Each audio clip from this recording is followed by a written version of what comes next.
Olá! Sim, bem-vindo ao triste inverno. Então, as testemunhas de Jeová são orientadas a se manterem longe dos apóstatas, pessoas que saem da organização e depois falam sobre suas experiências, porque supostamente podem envenenar sua mente com mentiras e desinformação. Mas os apóstatas não foram o que me fez sair das testemunhas de Jeová. O que me abriu os olhos foi o modelo Byte. Esse modelo foi criado pelo especialista em cultos Stephen Hassan e reúne características que ajudam a identificar se um grupo é de fato um culto. Recentemente publiquei um vídeo chamado Minha História, despertando e sendo evitada pelo culto das testemunhas de Jeová. Mas, no geral, considero o modelo Byte como sendo fundamental no meu processo de despertar. Só que, naquela entrevista, não entrei em muitos detalhes para explicar o modelo Byte. E é isso que quero fazer agora. Esse vai ser um dos vídeos mais longos que já fiz. Se você está procurando um vídeo de 5 minutos, esse não é o caso.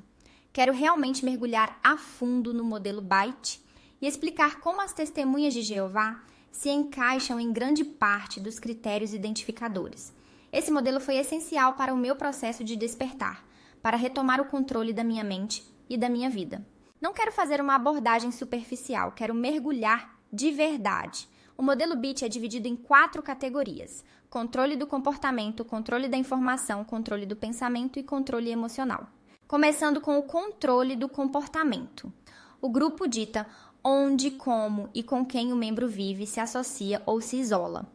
As testemunhas de Jeová talvez não controlem literalmente com quem você mora, namora ou conversa, mas se elas desaprovam sua escolha, os anciãos definitivamente vão puni-lo. Haverá consequências. Número 3. Quando, como e com quem o membro faz sexo. Já falei isso 1000 vezes e vou repetir. As testemunhas de Jeová são algumas das pessoas mais sexualmente reprimidas do planeta.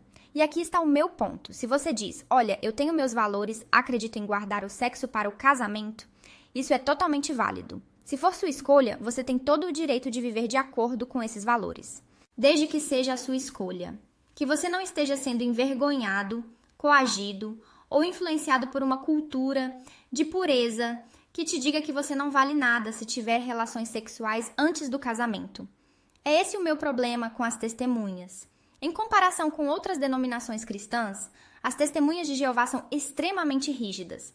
Não é como, nós estudamos na mesma escola, ele é meu namorado, damos as mãos e vamos ao jogo de futebol.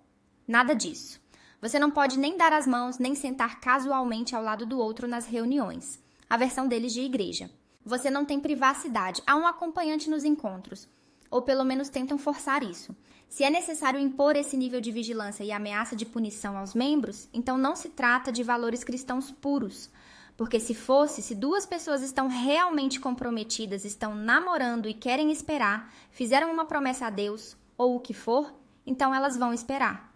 Porque acreditam de fato nisso. Mas no caso das testemunhas, e é por isso que acho que isso se aplica totalmente a elas dentro do modelo Byte, tudo gira em torno de controle. Adultos são constantemente infantilizados e tratados como crianças incapazes de tomar decisões sábias ou controlar seus impulsos sexuais. Isso é insultante e ineficaz, porque quanto mais você reprime um ambiente, mais propício ele se torna à rebeldia. E eu nem consigo contar quantos casos eu ouvi de testemunhas de Jeová que se casaram muito jovens só porque era o único jeito de poderem fazer sexo. E o casamento foi um desastre. Ou passaram a ter disfunção sexual, ou mesmo que tudo corresse bem fisicamente, ainda sentiam vergonha mesmo depois de casados. Portanto, isso se aplica totalmente. E se você se divorciar, os anciãos decidem se você pode ou não se casar de novo. Mas falaremos mais disso adiante. Controle dos tipos de roupa e penteados. Isso também se aplica às testemunhas de Jeová. Por mais de 100 anos, os homens não podiam usar barba e as mulheres não podiam usar calça nas reuniões. Você podia literalmente ser repreendido. Podia se meter em problemas e perder privilégios. E agora, em 2024, a liderança passou a permitir essas coisas. Mas mesmo com essas mudanças de política, a organização sempre tentou manter essa aparência de uma uniformidade extremamente sadia. Manipulação e privação de sono. Quando vi esse ponto pela primeira vez, pensei, as testemunhas não estão obrigando ninguém a fazer trabalho braçal às 2 da manhã ou a ficar acordado como punição cruel da liderança. Mas, mesmo assim, isso se aplica porque elas impõem uma rotina rígida de reuniões e pregação. e isso inclui forçar crianças a comparecerem às reuniões durante a semana. Ou seja, empurrando essas crianças para ficarem acordadas numa noite de aula, quando provavelmente deveriam ir dormir cedo, ou pelo menos descansar para o próximo dia de aula. Eu sei disso porque eu era uma delas. Fiz escola pública da educação infantil até o ensino médio. Acordava cedo. Ia para a escola o dia todo. Ficava exausta. Voltava para casa. Tinha dever de casa. Mas nas reuniões do meio da semana, eu precisava estar lá das 19h30 até as 21h45. E claro, havia o tempo para se arrumar, se preparar, ir até o local. Meu pai era ancião. Ele tinha que ficar para uma reunião especial só dos anciãos depois da reunião normal. Ou seja, meu pai trabalhava o dia inteiro, chegava em casa, mal comia alguma coisa, se arrumava e ia direto para a reunião. E depois para a reunião dos anciãos. Às vezes, ele só voltava para casa à meia-noite. Eu tinha raiva desse negócio de ele ser ancião porque via o que isso fazia com meu pai e com a nossa família. Então, sim, posso afirmar com certeza que essa religião bagunça com seu ciclo de sono e ritmo biológico. E isso é só falando das reuniões. Há muitos outros exemplos da organização exigindo a maior parte do seu tempo com pregação ou trabalho voluntário, exploração financeira, manipulação ou dependência.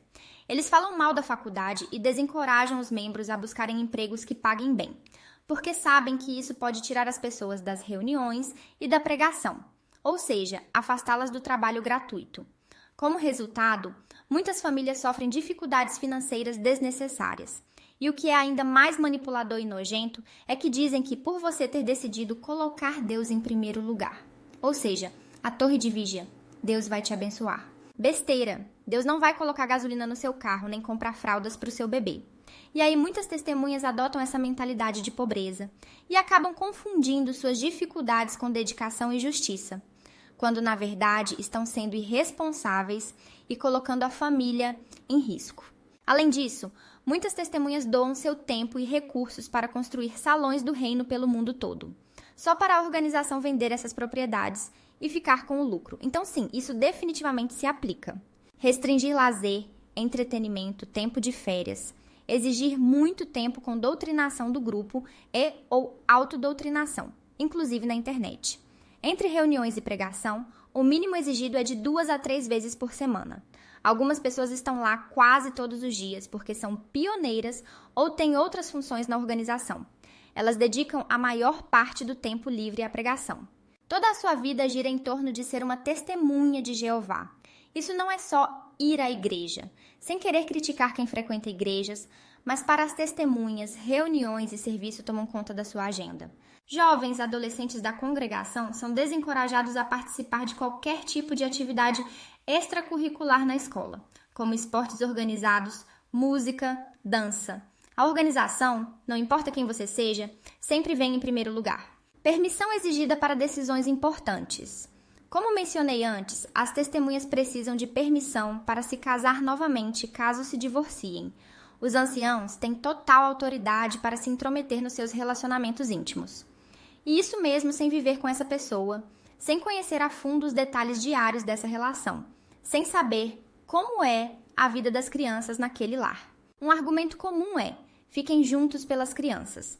Não, às vezes as pessoas precisam se divorciar. Elas estão em um casamento miserável e as crianças percebem isso. Elas não são bobas. Essas crianças estão expostas a um lar instável, com gritos, brigas, talvez até violência doméstica.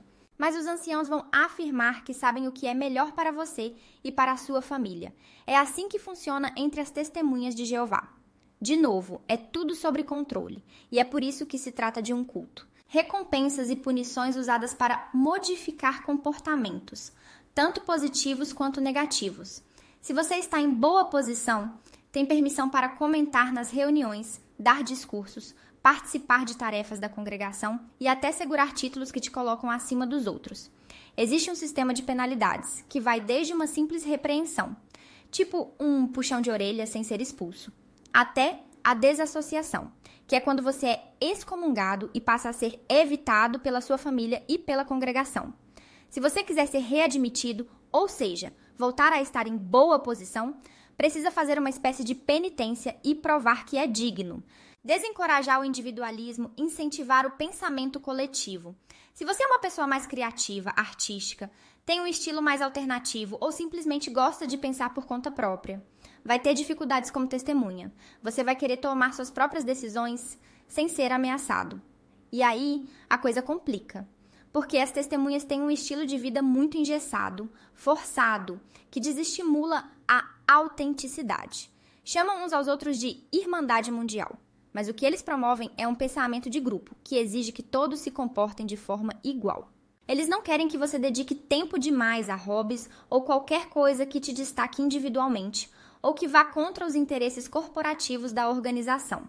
Imposição de regras e regulamentos rígidos. As testemunhas de Jeová são extremamente legalistas, presas à letra da lei. Não existe espaço para flexibilidade ou nuances. Cada área da sua vida é regulada, suas amizades, sua vida sexual, sua carreira, suas finanças. Eles tentam controlar absolutamente tudo, pulando para ele porque é importante. Incutir dependência e obediência. As testemunhas de Jeová são ensinadas o tempo todo a obedecer aos anciãos e aos homens que tomam a dianteira entre vocês, além do corpo governante, sem questionar. Eles criam essa dependência ao isolar você do mundo exterior. Isolam você dos colegas da escola, dos colegas de trabalho, de parentes que não são da religião. Assim, se um dia você decidir sair, você está ferrado. É uma forma de te manter preso, porque você não tem uma rede de apoio fora da organização. Você não sabe como viver lá fora. Ou, no mínimo, vai ser algo muito solitário e assustador. E eles sabem disso. Eles fazem isso de propósito. Muitas testemunhas já passaram por situações de rua ainda jovens, porque foram expulsas de casa pelos pais. Então, sim, isso se aplica totalmente. Separação de famílias. Se você for uma testemunha de Jeová batizada e decidir sair, será evitado por seus familiares que continuam na religião. Mesmo que você não tenha sido batizado, a organização vai dar um jeito de criar um abismo entre você e sua família, te pintando como uma influência perigosa. E muitas vezes o resultado é o mesmo. Você é evitado. Engano. Esconder deliberadamente informações, distorcê-las para que pareçam mais aceitáveis, mentir sistematicamente para os membros. Quando você se batiza como testemunha de Jeová, parece que está dando um consentimento consciente. Mas você não pode consentir de verdade quando é menor de idade, e muito menos quando há falta de transparência. As testemunhas de Jeová não conseguem tomar uma decisão informada porque não recebem todas as informações, porque nenhum ser humano decente escolheria fazer parte de um grupo envolvido com o encobrimento de abuso de pequenos ou obstrução da justiça. Ninguém em sã consciência aceitaria estudar com as testemunhas se soubesse desde o início que elas incentivam famílias a evitarem cruelmente seus entes queridos que deixam a religião. Tudo no site deles é moldado para parecer aceitável e socialmente atraente. Eles são mestres em reescrever a própria história, mentindo sistematicamente e manipulando seus membros sobre o passado e o presente da organização. Minimizar ou desencorajar o acesso a fontes de informação que não são do grupo, incluindo internet, livros, mídia crítica e ex-membros. As testemunhas vivem em uma bolha altamente censurada. Sempre foram desencorajadas a buscar ensino superior. São pressionadas a consumir somente as publicações e os vídeos produzidos pela própria organização. Antigamente, demonizavam a internet. Diziam que ela era perigosa. Hoje, usam a internet para espalhar sua propaganda via o site jobababpepi.org, com seus próprios aplicativos e logotipo. Tem até um canal de TV, o Jobab Broadcasting, sendo que antes criticavam ferozmente os televangelistas. E o cúmulo da arrogância é acharem que podem usar a internet a seu favor, mas dizer aos membros, só acessem o jobabab.org. Eles ordenam que se evite os apóstatas, chamam essas pessoas de doentes mentais. Dizem que tudo o que falam são mentiras. Mesmo quando essas pessoas foram vítimas de abusos físicos, sexuais, psicológicos e espirituais nas mãos de líderes religiosos. E agora tentam alertar os outros. Compartimentalizar a informação em doutrinas internas versus externas. Garantir que a informação não esteja amplamente disponível. Controlar o acesso a diferentes níveis de informação dentro do grupo.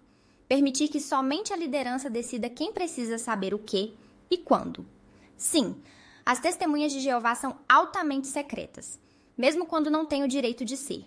Não estamos falando aqui de privacidade pessoal, mas sim de uma religião organizada que utiliza métodos antiéticos e falta de transparência para te atrair e depois te aprisionar para o resto da vida. Os anciãos sabem de tudo antes de a congregação saber. Eles decidem quem está dentro e quem está fora. Eles controlam quem tem acesso à informação e quando. O exemplo mais gritante disso é o Manual Secreto dos Anciãos, o livro Pastorai o Rebanho de Deus. Ele contém centenas de regras e diretrizes, muitas das quais nem os próprios membros comuns conhecem, inclusive regras que permitem que abusadores de crianças permaneçam na congregação enquanto as vítimas são coagidas ao silêncio. Incentivar a vigilância entre os membros. Impor um sistema de amigo responsável para monitorar e controlar os membros.